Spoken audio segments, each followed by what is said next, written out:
All right, thank you, Pastor Fields. Go ahead. Is absent. Mr. McClellan is absent. Mr. Melcher? Here. Mr. Roth? Here. Mr. Yarger? Here, Mr. Roth, we have two for you this evening. I'm requesting that we remove item D1, finance reports for August 2024, and then the second item for consideration is add to consent agenda item E5, personnel report for the administrative resignation of Valerie Moore, Chief Financial Officer, effective 10/1/24. All right, would anyone like to make a motion regarding the proposed revisions of the agenda? I'll make a motion that we revise the agenda as presented. Is there a second? Second. Any questions, comments, or discussion? All right, hearing none, we'll vote on the motion to revise the agenda.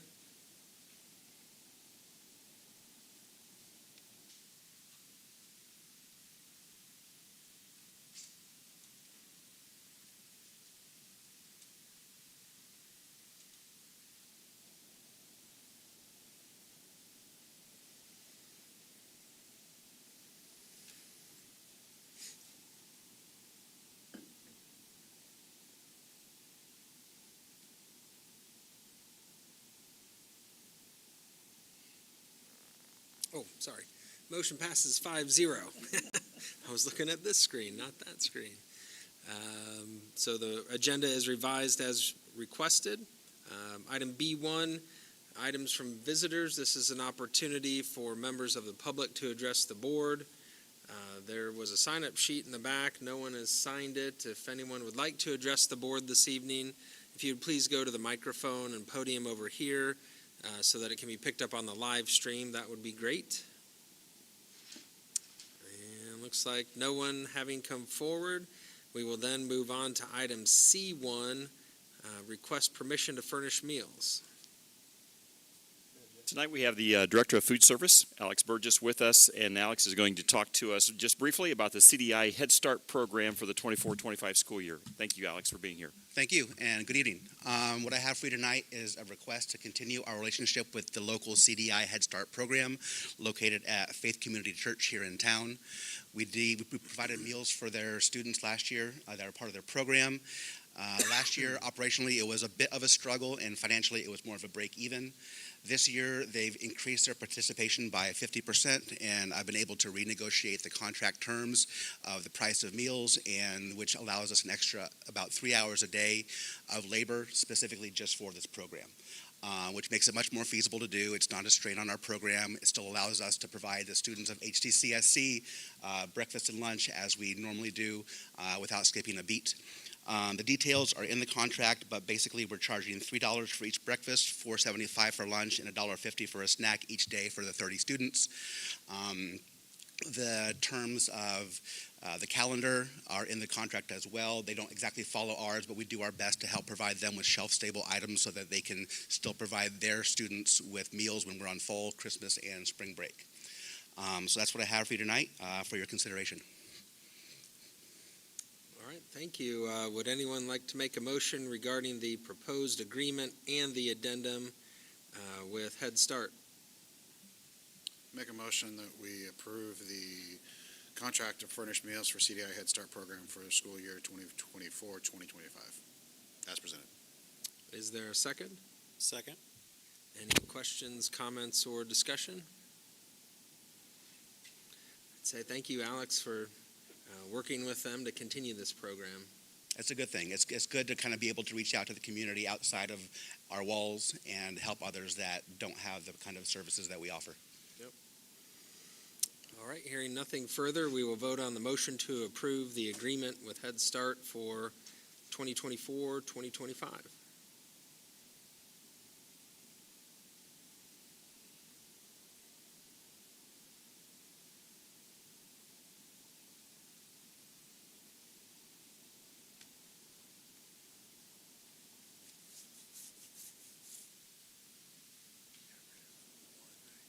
Motion passes 5-0. So we'll move on to, and thank you, Alex. Thank you very Appreciate much. your time. Move on to D2. The 2025 budget public hearings. Yes, so what you'll have to do, Mr. Roth, is close this meeting. First, I'm going to do a little You're going to do the presentation first. presentation first? Okay, sorry, I was ahead of you by one step. I Okay, got my instructions here. okay, on- good. Sorry, Mrs. Smith, my fault. That's okay. I'd like to do a little overview before we actually go into the hearings to remind the public of what we did for the last board meeting with our budget workshop that we did. So the budgetary process consists of three major steps, and those steps are, first, we have a public workshop and ask for permission to advertise that evening. Then we advertise on our website and also on the Gateway Public Transparency website. And then the second is to hold a public hearing. And then the third is an adoption. So this evening is the second step where we hold the public hearings. And then after all these steps are completed, then it goes back to the Department of Local Government Finance, and they work all the district's budgets and issue a final budget order by the end of this calendar year for the beginning of 2025. So just to remind you what was advertised, and that was our 2025 budgets, our capital projects plan, a 3-year plan, and also a 5-year bus replacement plan. Just running through what our major funds are that we budget for through this process is our education fund.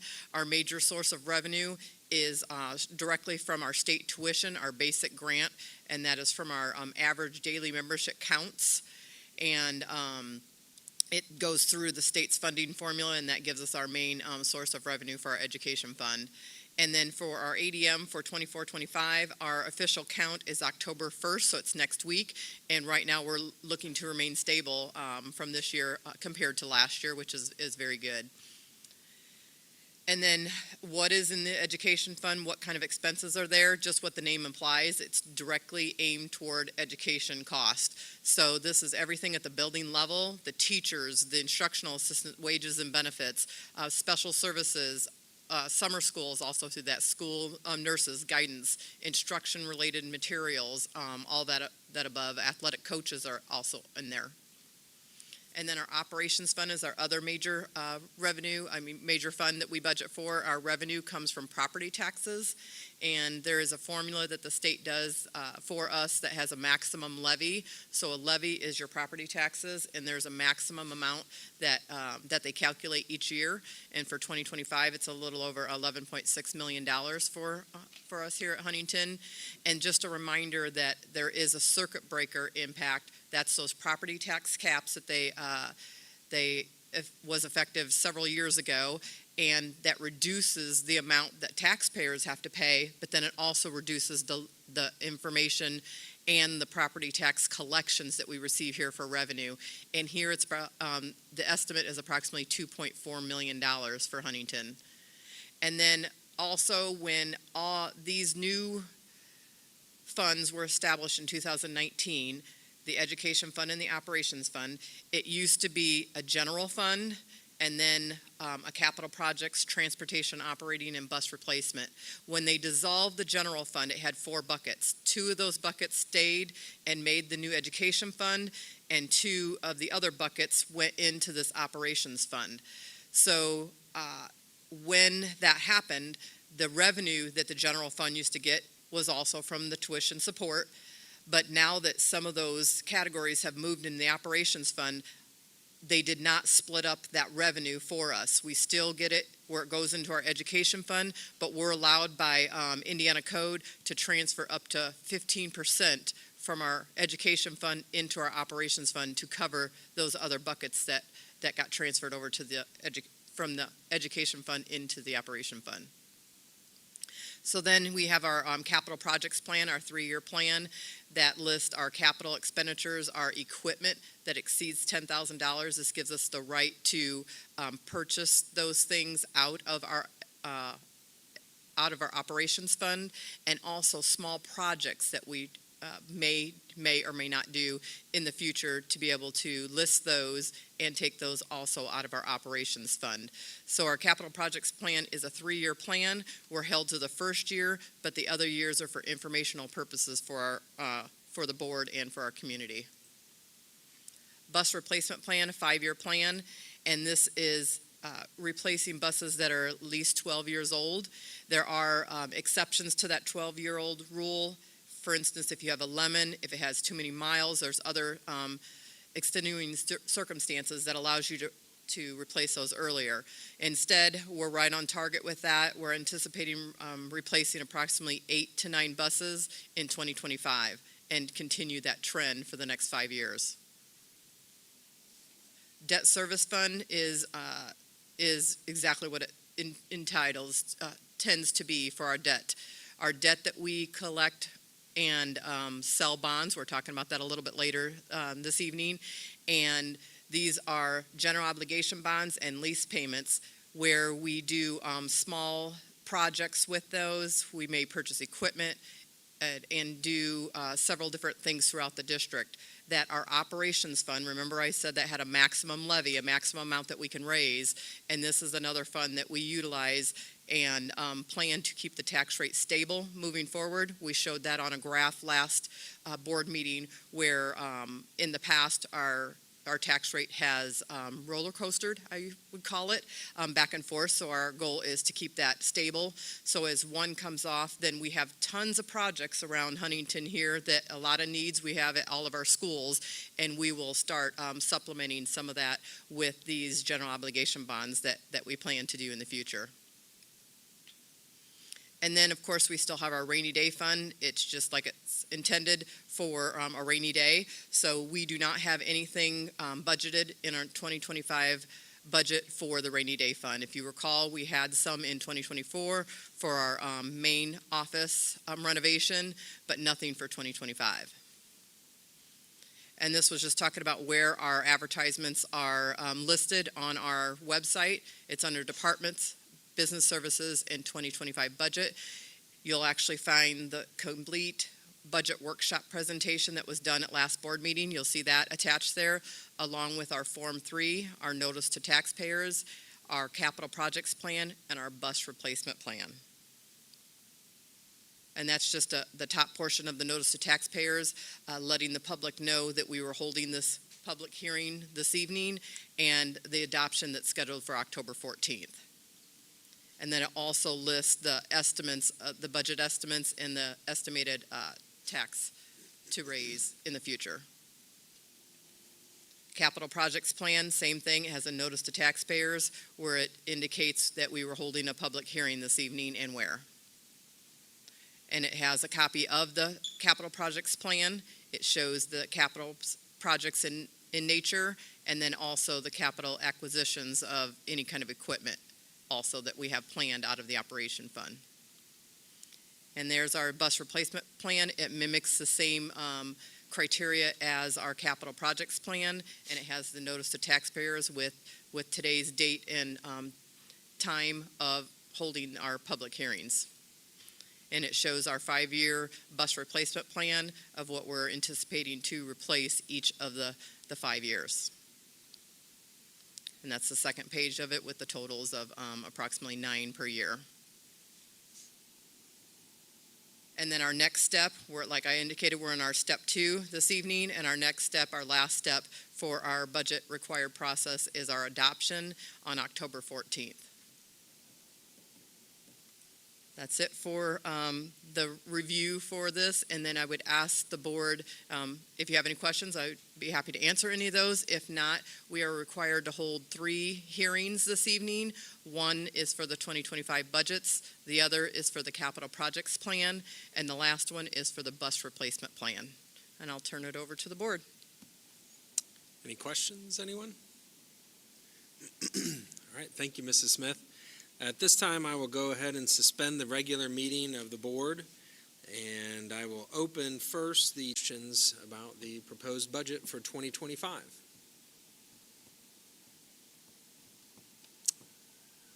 Doesn't look like anyone's come forward for that, so I will close that meeting and open the hearing on the Capital Projects Fund. And again, if you have any comments, if you would please come to the microphone so that it can be picked up on the live stream. And No one having come forward, I will close that hearing. And the third hearing I'll now open is the bus replacement hearing. And again, if anyone would like to come forward and ask questions about the bus replacement plan, now is your opportunity. And no one having come forward, I will close the bus replacement hearing, and I will reopen the regular meeting of the board. And we'll move to item D3. Well, before I do that, thank you, Mrs. Smith, for all the information. We have great presentations, and they're accessible online. So if anyone's listening online and wants to look at them, there's still an opportunity to ask questions about it. The information is out there for members of the public to look at, so please do so. So item D3, Everwise Cash Management Agreement. Yes, we're fortunate enough this evening to have Randy Limerick with us today from Everwise. Board, this is a reminder to you that we entered into an agreement with Everwise back in 2019. And so Randy's going to remind you of some of those details and why we're here this evening to make this decision. So Randy, thank you for coming. Absolutely. Thank you for the opportunity. As Mr. Trout mentioned, we are coming to the end of the 5-year cash management agreement that was signed in 2019. That's due to end of this month, September 30th. We have presented two 5-year option amendments to you. That'll get us closer also to the end of the 10-year naming rights agreement that we had signed a few years back as well. So a lot of the rates are really based on the effective Fed funds rate. I had presented in your packet a chart to you showing the effective Fed funds, how that's trended over the last 20 plus years. After it peaks, it does have a tendency to trend down, as we've seen recently. That trend seems to already kind of start to be happening here. So with that, we have presented two options for you. One would be a variable rate option that would be effective Fed funds with a cap of 5.5% and a floor of 0.5%. So that's the variable rate option amendment that was presented to you. And then the other option would be a fixed rate amendment that would be a fixed rate of 4% for the 5-year amendment that would end 5 years now, starting October 1st. Right. So initially, board, you worked into a 10-year agreement with Everwise. So I just want to repeat that for the public. And we had a 5-year renewal in the middle of it, and here we are already with that. Randy and I have met 2 different times on this issue. It's my recommendation for you this evening for the next 5 years, as you'll see in bullet point number 2 there, is to go with the fixed rate 4% for the next 5 years. This is pure speculation, I know, and Randy has done a great job of giving me the trend data. I've tried to study it in a lot of other places too. I've conferred with Mrs. Smith. Becky, if you want to make a couple comments or not, but I know you agree with me with this. I think our safest bet with the recent interest rate cut is to take the 4% for the 5 years for this, and so that's my recommendation to you this evening. All right, thank you, Mr. Trout. Would anyone like to make a motion regarding the proposed cash management agreement with Everwise? I'll make a motion that we approve the fixed agreement with Everwise Bank. Is there a second? Second. Questions, comments, or discussion? I know we had talked about it when you presented this to us at one point, but I just wanted to reiterate, this does not lock us in of you being the only person. So if we wanted to go out and get a CD from another bank, we could shop those around. But this is just for our main cash account and the cash that we currently hold on that. But we are not being locked in as your sole source provider for us. Is that correct? That's absolutely correct. Thank you. Any other questions or comments? I appreciate the information you provided, Randy, and that you did give us 2 options. I agree with Mr. Trout that I think the best option is the fixed option. We just simply don't know where rates are going to go, and appreciate you giving us something to choose from. So I'm in favor of that, and if anyone else has any comments, now's the time to make those? Yeah, I would just reiterate what Matt says. I think that's good. I also think it was nice that they didn't lock us in, so if we did have the opportunity to shop some around and diversify our funds, we could do that as well. But having that fixed rate for the next 4 years, I think is going to be a valuable thing for this board and future boards. So. All right, hearing nothing further, we'll vote on the motion to approve the cash management agreement with Everwise Credit Union.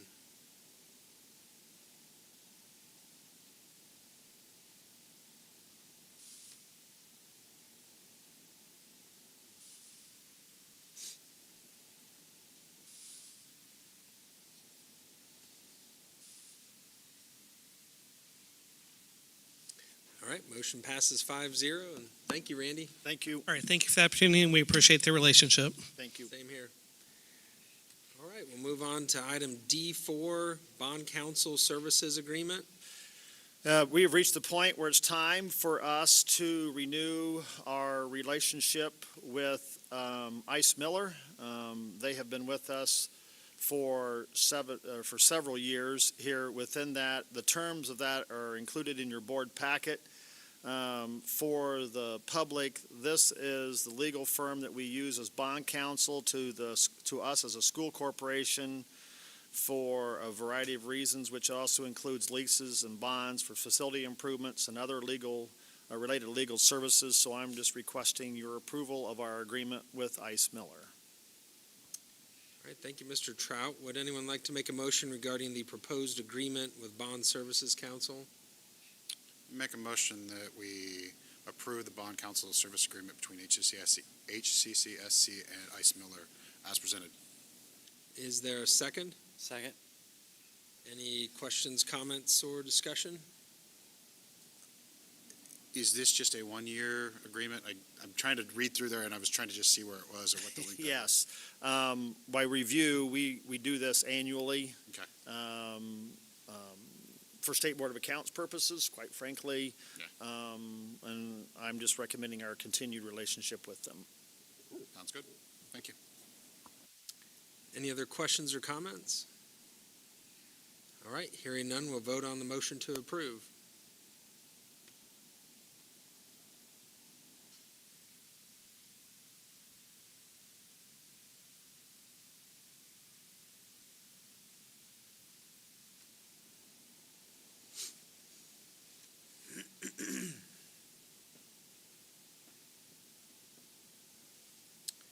All right, motion passes 5-0.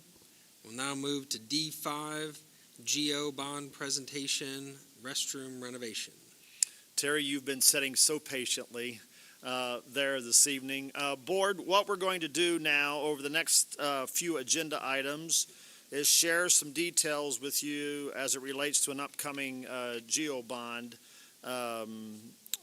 presentation and timelines. We're going to start with Mr. Thornsberry, who from Veridian Architectural Firm, who is going to give you the details of what we would do with these funds, and then Becky is going to follow up with other financial details. So Terry, thank you.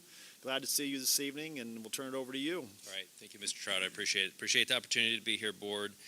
We're going to focus on restroom renovations for Huntington North High School, this building. Just to let you know, I'd met with administrators, and we talked about restrooms throughout the building, and then we prioritized those. And so this presentation is based on that prioritization of the restrooms and what order we plan to focus as far as design.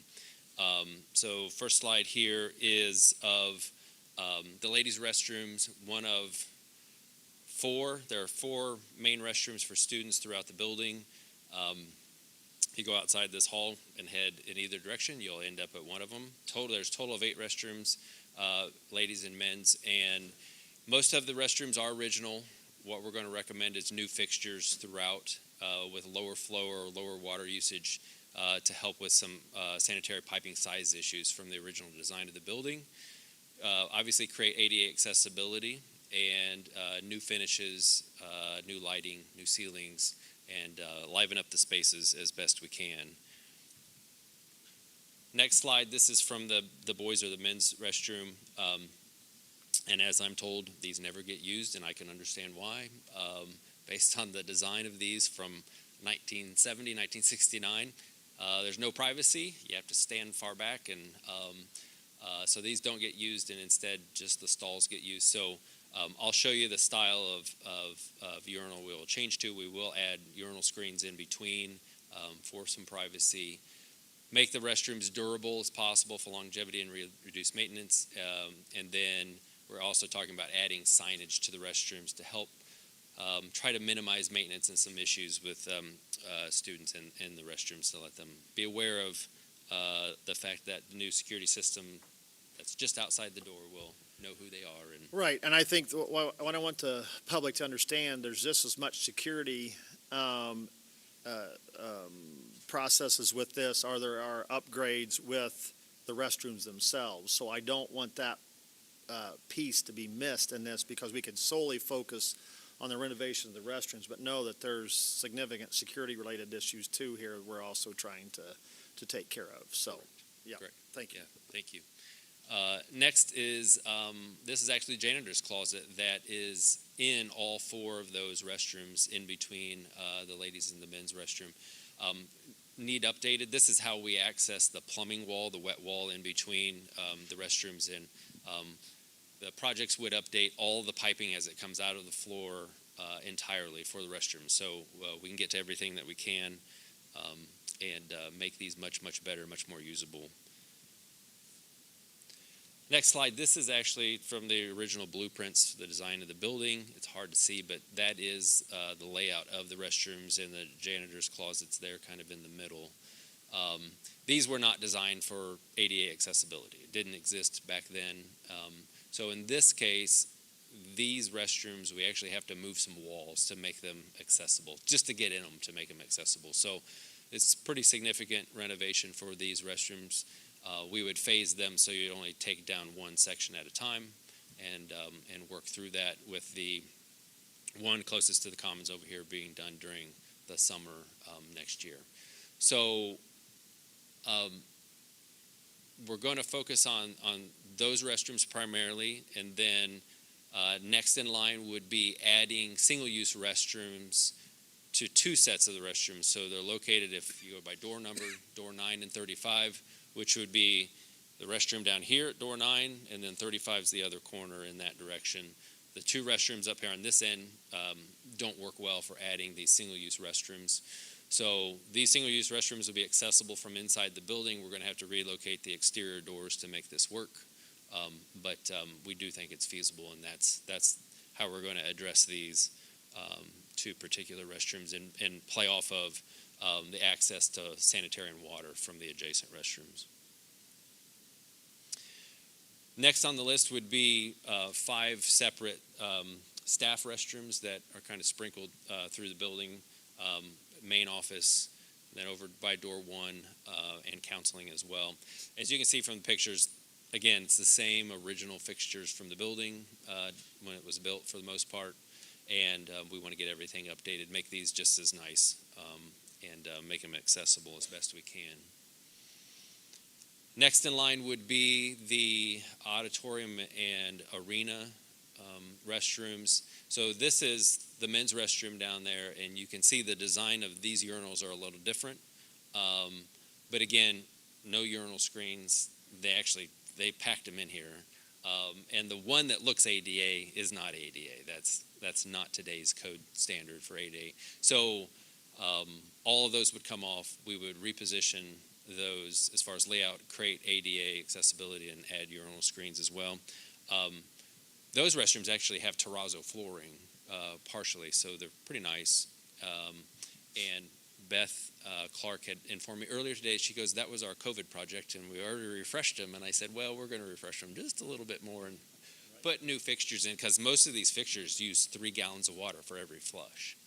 So Rich Hurdles informed me for now a few years of working here that when those restrooms, the field house restrooms, the locker room restrooms, everything down on that end of the building are used during big events, they have water backup issues, because the sanitary piping that comes down that main hallway from athletics and was never sized to take on the field house addition, and as well as everything else. So by reducing the fixture flow and water usage down to most likely 1 gallon per flush, that should help eliminate that issue with that pipe and take that off the list of a future project, because hopefully it won't be needed.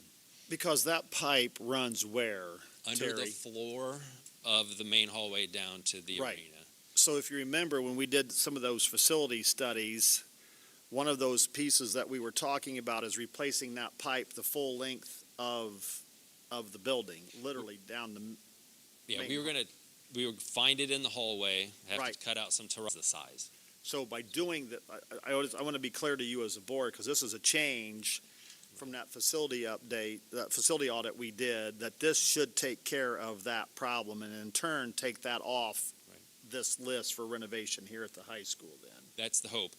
We're going to, as part of this project, we'll have that pipe scoped again and probably jetted just to clean it out. Okay. Make sure that we're good, and hope that you don't ever see that issue again moving forward. So, these are the stalls in those restrooms at the arena and the auditorium.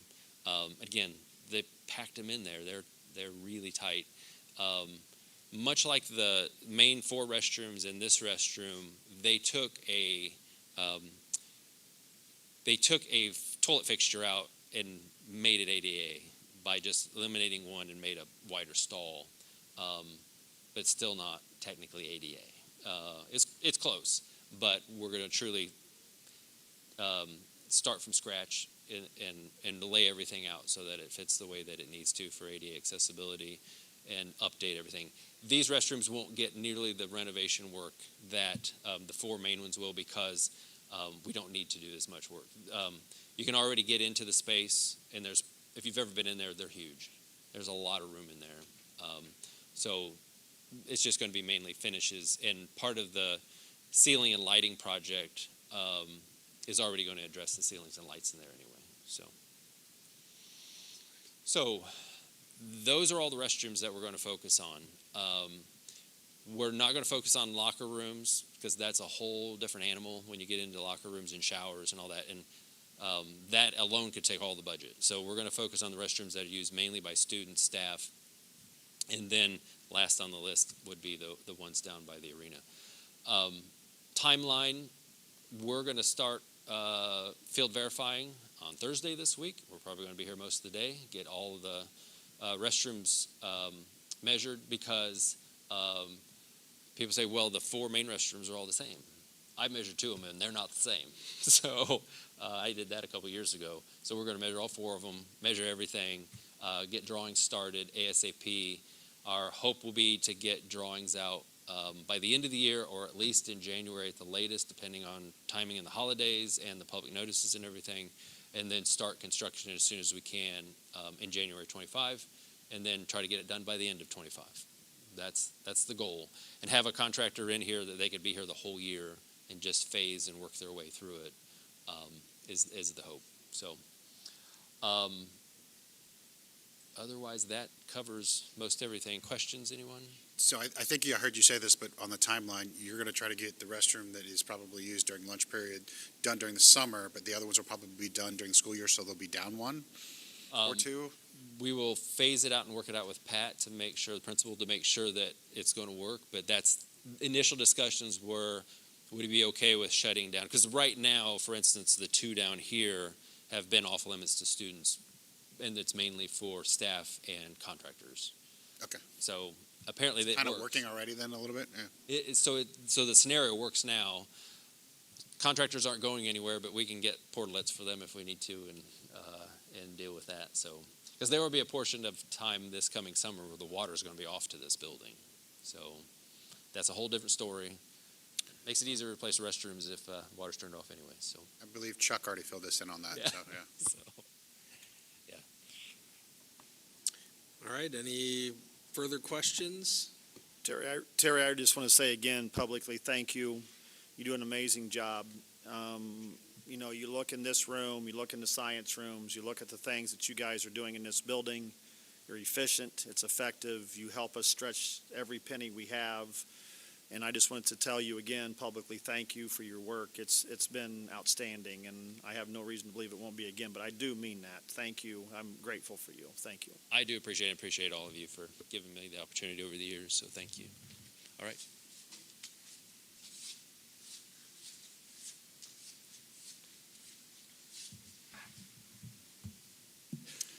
All right, now we will move on to item D6, 2024 General Obligation Bond Presentation and Timetable.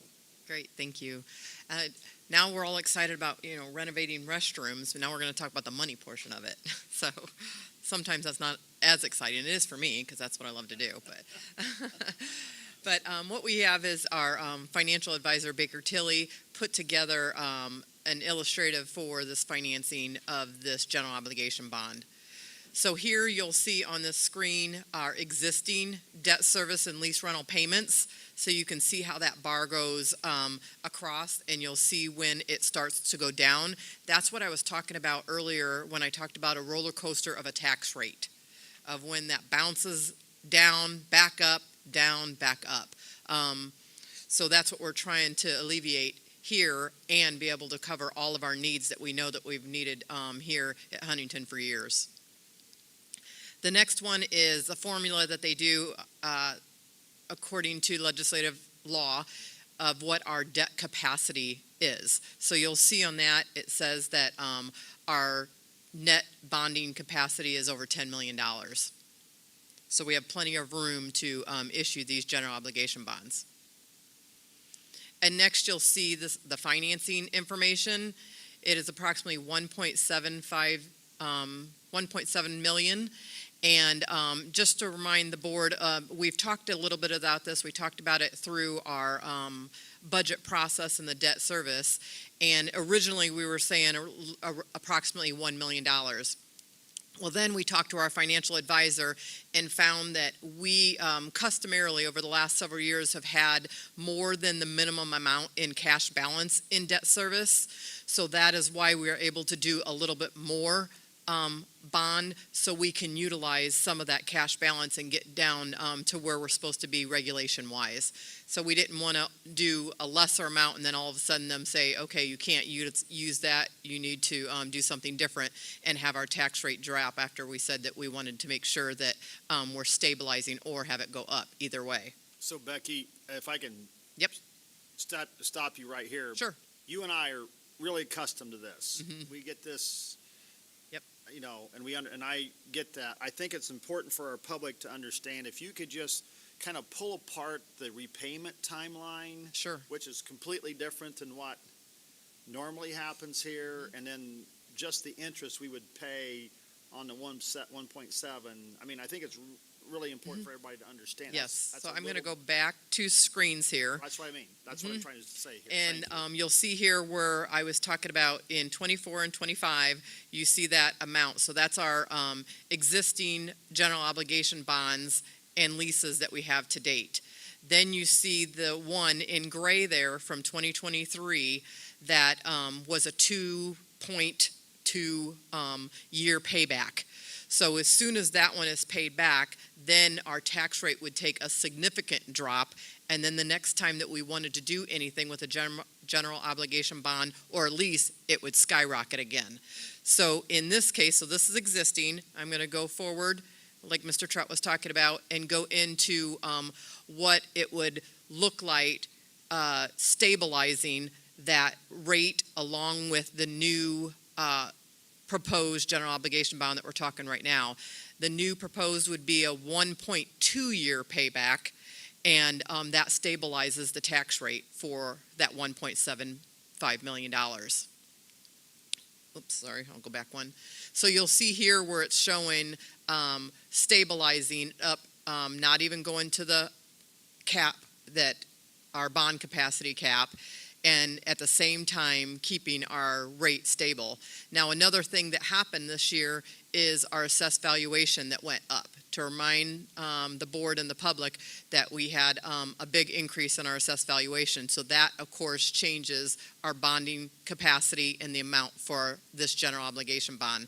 This sets us up for, in 2026, for the board to decide, what they want to do next. So there'll be room in our debt capacity for the board to so choose if they want to do more general obligation bonds, if they want to do another large lease. We have a lot of things on that facility study list that needs to be done here at Huntington, but this affords them the opportunity to make that decision late next year for 2026 and 2027 So it allows that opportunity. Doesn't impact, that's what I wanted people to understand. Yep. It doesn't take your flexibility as a board away Absolutely not. for future decision-making that you have. You're still going to have the capacities you've Yep. always had.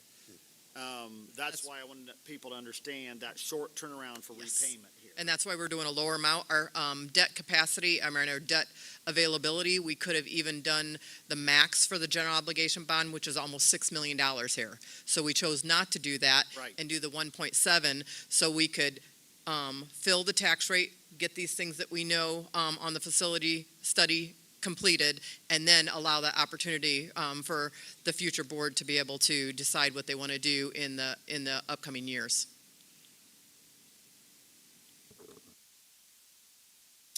And that is it for that portion of it. I don't know, Cindy, do we have the timetable or just want me to talk about it? I can just talk about it. Okay, I'll just talk about it.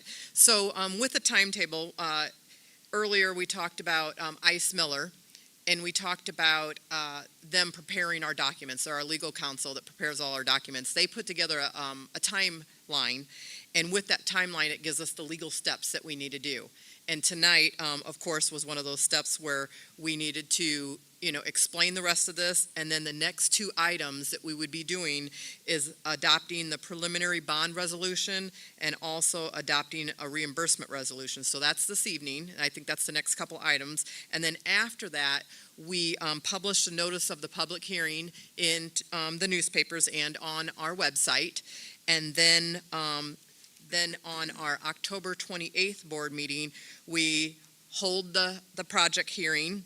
We hold hearings for additional appropriation, and then we adopt the project resolution, additional appropriation resolution, and final bond resolution. So just wanted to kind of give you that timetable of what to expect. And then later in November is when we go out for the actual sales and bond pricing in November and sales in December. And that meets all of our legal requirements. Yes. So it So really the next- follows the same process we're following. Yep. And all the rest Yep, of this is them. customary for all of our general obligation bonds So we've done. Cindy's good. She pulled this from See? From other places. Right. So So board, you'll see that right there on that September 24th. That is what we're doing this evening. And then this timeline lets us know between our bond counsel, our financial advisors, and the school district, and who does what and when we have to do it to make all those legal requirements. This is similar to the budget, where in between each one of the steps that we do for the budget, there must be 10 days in between. This is the same thing when we give the notice to taxpayers in the newspapers and on our website, then it must be 10 days before we hold that hearing.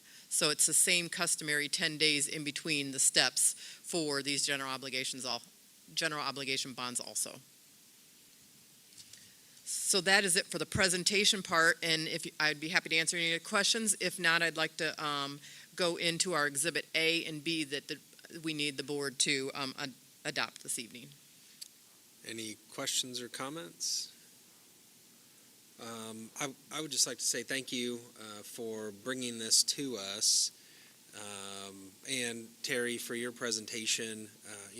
Our commitment for several years has been to this building and the facilities that surround this building, and this is a tremendous opportunity to address a real need at the school. For those of you that have students that attend the school, the restrooms are not up to par, quite frankly, and are part of what's been neglected for quite some time. And so I think it's our job to take advantage of an opportunity to do this project and do it in quick fashion. I mean, to do it in a year is pretty incredible, considering every other project that's going on right now. So I thank you for bringing this to us, both of you.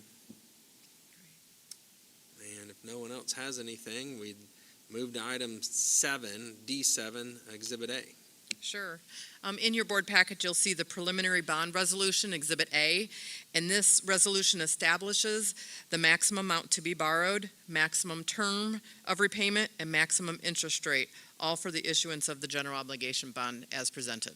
We'd ask the board for approval. All right, thank you. Would anyone like to make a motion regarding the proposed bond resolution? I'll make a motion that we approve the preliminary bond resolution, also known as Exhibit A. And is there a second? Second. Any questions, comments, or discussion? All right, hearing none, we'll vote on the motion to approve Exhibit A.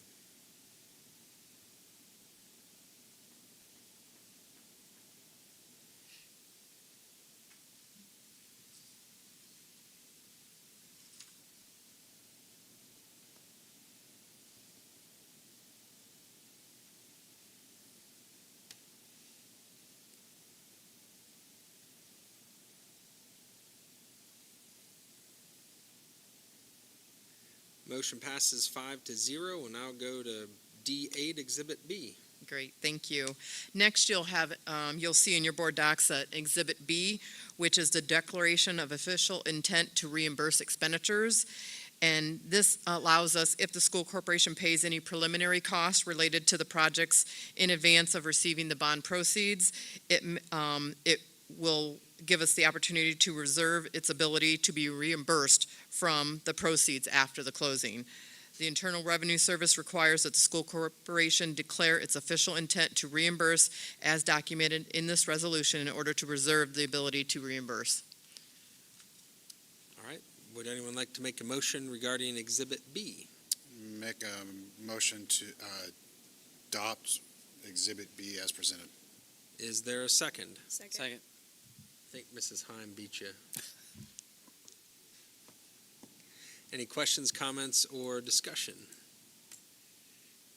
All right, hearing none, we will vote on the motion to adopt Exhibit B. Mrs. Smith, while they're voting, I just want to take this opportunity to say thank you. You had a lot on tonight's agenda. As always, incredibly professional, well done, and I'm grateful for all the support that you provide us, so thank you. Thank you. Mhm.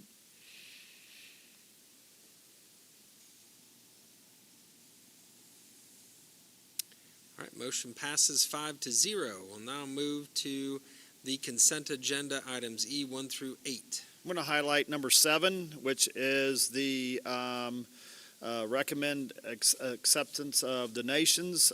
We have 4 totaling $3,437.19. Roanoke Elementary School is requesting permission to accept a donation of $140 from the Central Christian Church Women's Fellowship to be used for the Roanoke Rockstar Integrity Program.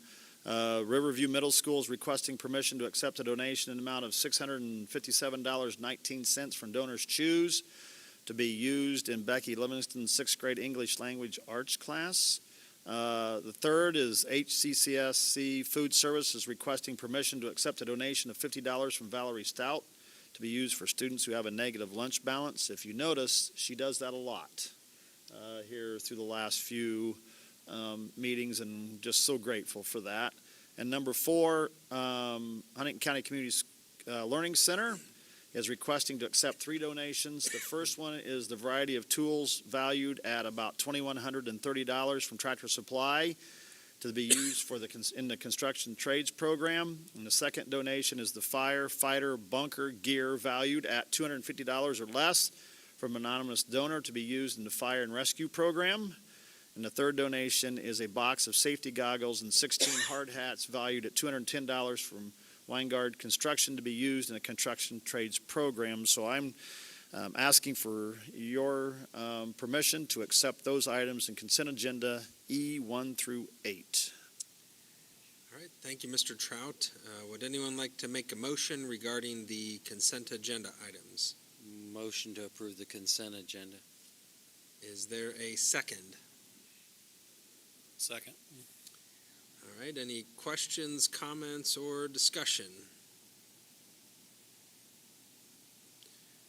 All right, would anyone like to pull out a particular line item and vote on it separate from the rest? All right, hearing none, we will vote on the motion to approve the consent agenda, items E1 through 8, as presented.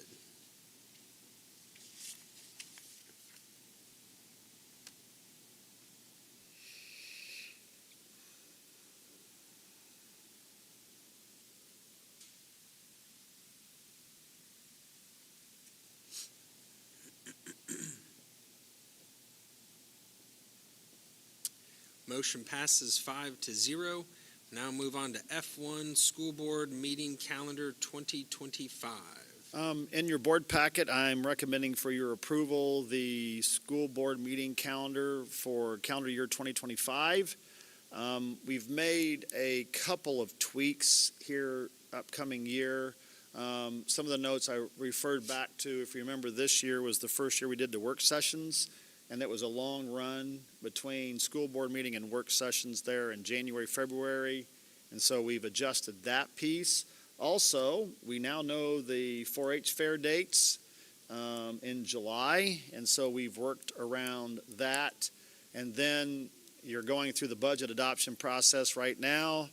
I believe we have enough meetings there in a row to meet all the obligations that we have by law to get all of those pieces done too. So, and you notice that we're also keeping sprinkled throughout next year the work session format, which I think we have really made wise use of this year again. And so I'm just recommending your approval of this calendar. All right, would anyone like to make a motion regarding the proposed meeting dates for 2025? Motion to approve the 2025 school board calendar is presented. Is there a second? Second. Any questions, comments, or discussion? All right, hearing none, we'll vote on the motion to approve our meeting dates for next year.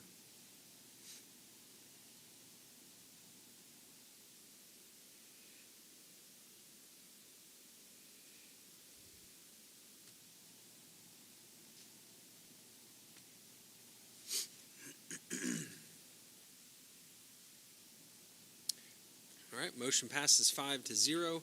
Move on to F2, items of discussion by board members. We had fun last week. Yes.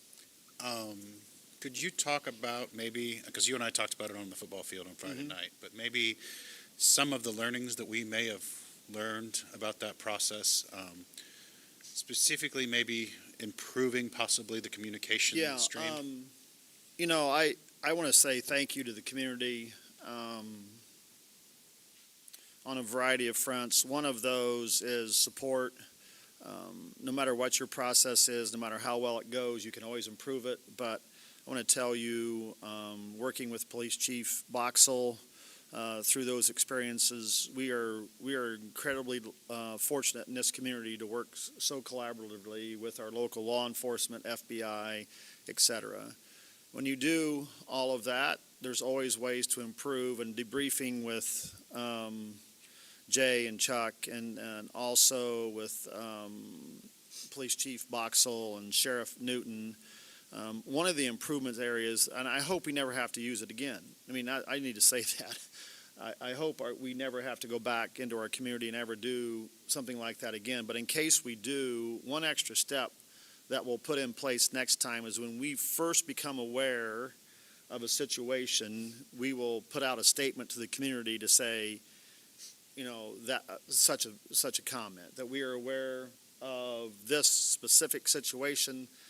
This is what we're investigating. When more information becomes available, we'll let you know. And conferring with law enforcement and those people and debriefing, that's just an additional step along the way. But I do want to say that I'm grateful for everybody who reported phone calls, text, emails. The second time that we faced something, the parents literally took kids to the police station. You know, I was there till midnight on Thursday night, you know, unpacking all of this. And so our community and conversations with kids and all of those things in the houses have been great. But I think the one additional piece that we'll do in the future is once we become aware of a situation, we'll immediately put out a statement to say we're aware. Because what was happening was we were getting flooded with the same information multiple times over. But I also think that it will help put our community at ease that we're knowing it, we're investigating it, we're doing it, and we're taking care of it. So thank you, Ryan. I was going to say that was the one common complaint that I heard is if you knew about it, could you have not at least said something? Right. So I appreciate that self-learning and Right. profile. It's, when you go through this, there's not, you try to communicate as best you can along the way. My concern was initially when this was coming at us was I didn't want to alarm people and put out information that I didn't know was fully accurate. But I do believe that putting something out stating we're aware and we're addressing it and we're dealing with it, it would be helpful for everyone involved. So Ryan, thank you. I'm going to talk for a few minutes, so you got to listen to me because I was busy the last 2 days down at ISBA, so I thought I'd catch you up on a couple of things that you guys didn't make it. One, we were not the only ones last week dealing with that. That was a constant conversation in the hallways. Oh, we saw you guys and that we were doing the same thing. So it's just not our community that's dealing with this. It is a lot of people dealing with it. So I would also anticipate some additional guidance from the state at some point, or at least from other law enforcement agencies as they, again, take a debrief on that and do that. I was at the ISBA convention yesterday and today. Thanks for moving that. Last year when we thought about the calendar, we moved it so I could attend and do that. I hope at some point I can get you all down there at some point because it was a great day of learning and education. Do that. A couple of things of note.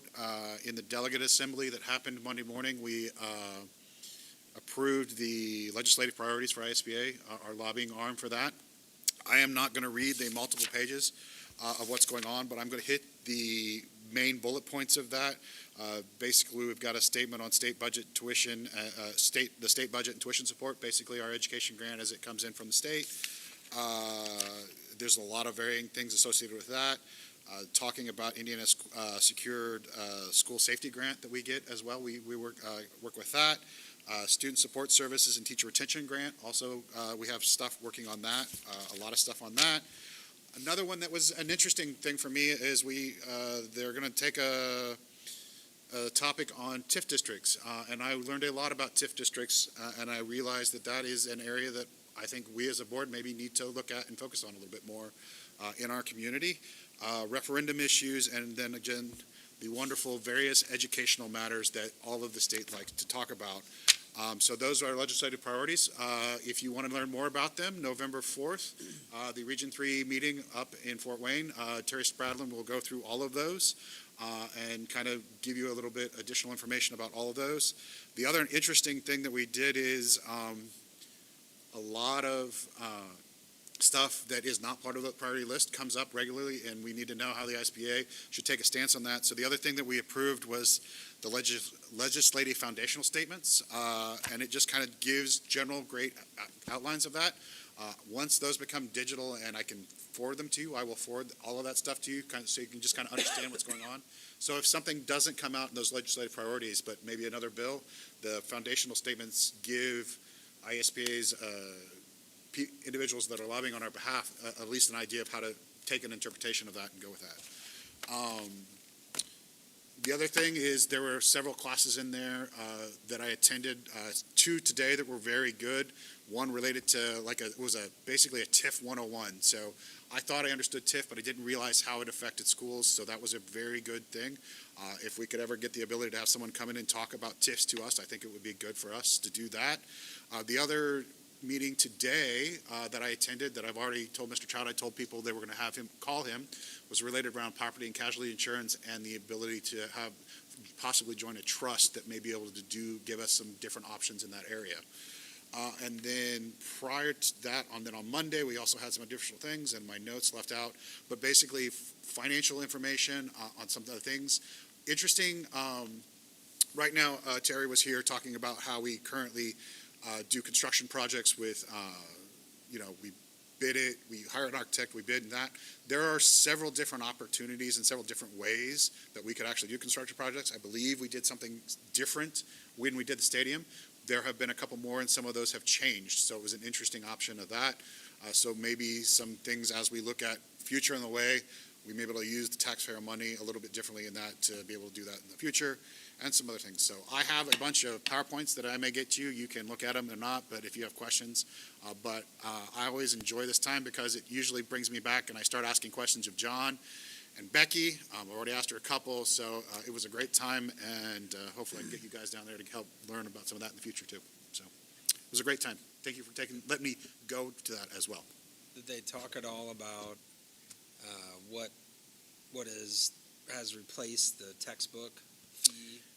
That, in none of the sessions I attended, they talked about that, but they did mention the fact that that fund is now going back to the general education fund, which we have talked about as well. Okay. So I also got to hear Dr. Jenner, the State Superintendent of Education, speak. She gave some very interesting things about where we rank as a state, really driving home the fact that we are leading the way in robotics. We are the #1 state with the number of robotics teams in the state. We have, this is the one that floored me. So the state the national robotics competition or the world competition is in Indianapolis, usually at Lucas Oil Stadium. They've actually now have to move it to the fairgrounds because they need more space. The #1 state or entity that sends teams to that is Indiana. #2 is China. So we're above China, the foreign countries, of sending teams to that competition because they've earned their way there. So I commend the teams that we have in Huntington and continue the growth of that. And she gave some other great stats that I currently forgot to bring my notes with, but it was a great time. And if you ever have an opportunity to hear her talk, and again, another great thing to hear about how we're doing. So. Thank you for going. Yeah. Mr. Trout, I wanted to take this time to thank our parents for, I heard from dozens of parents on Friday thanking our team. And on that team, they mentioned Mr. Trout and his team, the building level principals, our SROs, but they mentioned our board. I heard, and John and Jay heard from every board member here during those times as well. Very, very appreciative of the collaborative, the communication, as well as the teamwork showed to make sure that our kids were safe. And so I want to note the parents that reached out were incredibly grateful for the work that got done by our team in Huntington. And so it was heartfelt. I heard from standing in front of buildings to throughout the day to every single business I attended in Huntington and other communities that day about how appreciative they were of how we do business here. So I want to tell the parents and business owners, thanks for letting us know. Those were trying times, but in reality, best practice was used all night by your team, John. Thank you. Hey, Chuck, to close this out today, would you just, because we don't meet again till middle of October, the 14th or something, talk about the bid opening today? You don't have to give the financial numbers, but just let the board know it and the community know what's coming at them. Sure, in we October. received 3 bids for the lighting, ceiling, and some of the piping project today. We're evaluating those bids as we speak with our business office, our team, and Becky, and we'll be bringing our recommendation forward to you at one of the next board meetings. But we feel really good about looking at them. We'll get into the weeds of what they've really bid and what they haven't, but we were pleased with the number of bids we received. So that was for Huntington North High School? Yes. Okay. So I just want you to know that coming back at you in November or October is more work that's going to be done next summer with all the lighting and ceiling, primarily in the hallways is where we're talking. It'll be classrooms, ceilings, lighting, and there'll be some piping, plumbing work done as well at the same time. And we'll bring those to you very soon, but we were pleased with the bids that we received. All right, does anyone have anything else? Hearing nothing further, I'll move to G1 and entertain a motion to adjourn. So moved. Is there a second? Second. All those in favor say aye. Aye. The opposed, same sign. All right, the ayes have it. We are adjourned. Thank you.